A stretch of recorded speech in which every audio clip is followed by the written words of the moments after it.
Spiritual awakening നിങ്ങളുടെ റിലേഷൻഷിപ്പിനെ destroy ചെയ്യുമോ? Yes, പല ഗുരുക്കന്മാരും ഇതൊന്നും സമ്മതിച്ചു തരില്ല. പക്ഷേ ഞാൻ സമ്മതിച്ചു തന്നേ പറ്റുള്ളൂ. കാരണം റിയാലിറ്റി എന്താണെന്ന് പറഞ്ഞു കഴിഞ്ഞാൽ പലരും വിചാരിക്കുന്നത് സ്പിരിച്വൽ അവേക്കണിങ് നമ്മളെ ഒരുപാട് കാമാക്കും, ഇമോഷണലി ബാലൻസ്ഡ് ആക്കും, ഭയങ്കര പീസ്ഫുൾനെസ് വരും, നമ്മളെല്ലാമായിട്ട് കണക്റ്റഡ് ആയി എന്നുള്ളൊരു ഫീലിംഗ് കൊണ്ടുവരും എന്നൊക്കെയാണ്. ഇതൊക്കെ സത്യം തന്നെയാണ്. പക്ഷേ റിയൽ അവേക്കണിങ് എന്ന് പറയുന്നത് ഭയങ്കര ഹാർഷായിട്ടുള്ള ഒരു ട്രാൻസ്ഫോർമേറ്റീവ് ജേണിയാണ്. പക്ഷേ ആ ഒരു ട്രാൻസ്ഫോർമേഷൻ നടക്കുന്നതിന് മുമ്പ് തന്നെ നിങ്ങൾക്കുണ്ടായിരുന്ന റിലേഷൻഷിപ്പിനെ അത് ഡിസ്ട്രോയ് ചെയ്ത് കളയും.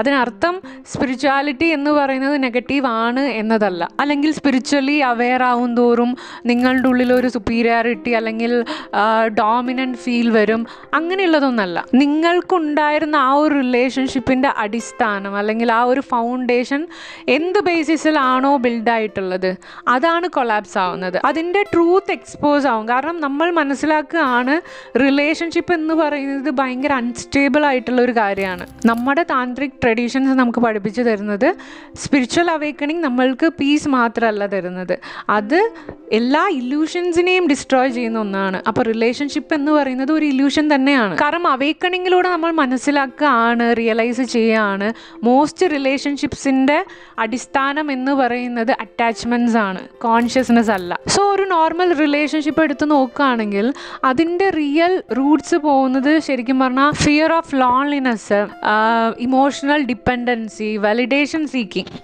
അതേപോലെ തന്നെ sexual attachment, social identity maintain ചെയ്യണം എന്നുള്ള ഒരു കാര്യം, അതേപോലെ ഫിനാൻഷ്യൽ കംഫർട്ട്, ഈഗോ, കാർമിക് എൻടാങ്കിൾമെൻറ്റ്, ഇതിലേക്കൊക്കെ ആയിരിക്കും റൂട്ട്സ് പോകുന്നത്. പലപ്പോഴും മനുഷ്യർ അവർക്കുള്ള ഇമോഷണൽ ഡിപ്പെൻഡൻസിനെയാണ് ലവായിട്ട് വിചാരിക്കുന്നത് അല്ലെങ്കിൽ തെറ്റിദ്ധരിക്കുന്നത്. But authentic spirituality separates attachments from higher consciousness. Awakening എന്നുള്ള ആ ഒരു പ്രോസസ്സ് തുടങ്ങുമ്പോൾ നമ്മൾ എല്ലാത്തിനെയും ക്വസ്റ്റ്യൻ ചെയ്യുകയാണ്.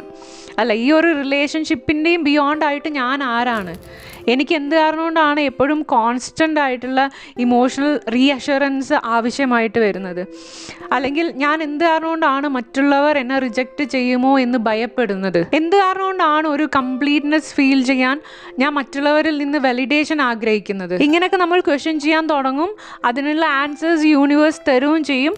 അപ്പോൾ നമുക്ക് മനസ്സിലാക്കാൻ പറ്റും എത്രത്തോളം അൺസ്റ്റേബിൾ ആണ് നമ്മളുടെ റിലേഷൻഷിപ്പ്, ഇല്യൂഷനാണ് നമ്മളുടെ റിലേഷൻഷിപ്പ്. അതേപോലെ നമ്മളുടെ ഇമോഷണൽ നീഡ്സ് സേഫ് ആക്കാൻ വേണ്ടിയിട്ട് അല്ലെങ്കിൽ നമ്മളുടെ ഇമോഷണൽ ഡിപ്പെൻഡൻസി കാരണം കൊണ്ട് നമ്മൾ വേറൊരാളുടെ എക്സിസ്റ്റൻസിനെ ടോർച്ചർ ചെയ്യുകയായിരുന്നു എന്നുള്ള റിയലൈസേഷനൊക്കെ നിങ്ങൾക്ക് വരും. സോ ഇതൊരു വലിയ